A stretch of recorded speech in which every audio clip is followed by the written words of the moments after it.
आता आपल्या आवडत्या मालिकेचे संपूर्ण भाग मालिका प्रसारित झाल्यानंतर लगेचच पाहू शकता फक्त सन नेक्स्ट वर. भारतातील प्रेक्षकांसाठी मोफत सेवा.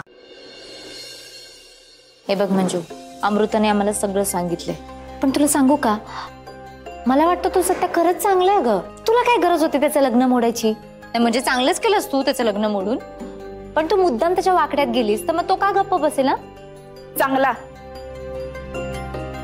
दुसऱ्याच्या मंडपात जाऊन गुंडगिरी करतोय तो चांगला. तुम्हाला माहित नाही त्यानं का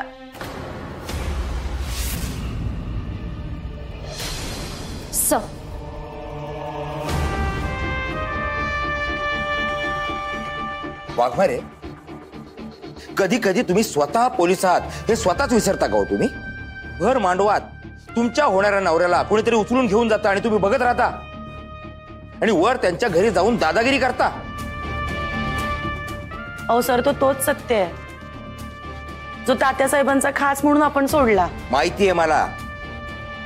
साहेब, डीजे का नुसता माझा होणारा नवरा नाहीये, माझ्या आत्याचा पोरगा बी आहे, आणि असं जास्त काळ त्याला तिथं नाही ठेवू शकत. त्याच्या जीवाला धोका आहे. वाघमारे, तुमची नक्की काय दुश्मनी आहे त्या सत्याशी? तेच तर, म्हणजे काय बी पुरावा नसताना उलट तुम्ही त्या बिचारा सत्याच्या मागे लागताय आणि 10 वेळा तोंडावर पडताय. अहो, तुमच्या अशा वागण्यानं ना अख्ख्या स्टेशनची इज्जत जाते वाघमारे. अहो, मी खरंच सांगते, तिथं समद्याने बघितलंय त्याला. सत्यानं उचलून नेलंय डीजेला. अहो, भर मंडपातून उचललंय त्याला.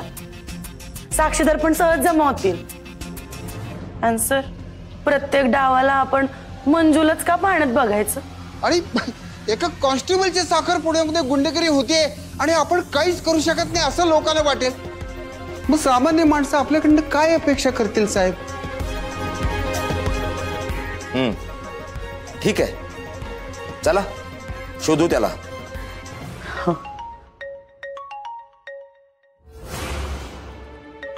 त्याचाच फोन आलाय. उचल की मग.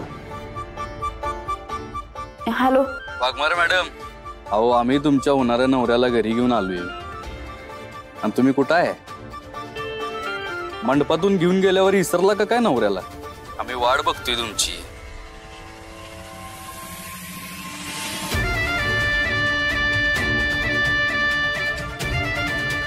आता डीजेला या माकडानं घरात आणून सोडलं. हे जर साहेबांना कळालं तर साहेब मलाच बोलतील. काय करशील म्हणजे आता? साहेब, काय झालं ना, काहीतरी चूक झाली. तुम्ही थांबा इथंच, मी जरा जाऊन बघते. म्हणजे तुम्ही बरोबर म्हणत होता, मी पोलीस आहे.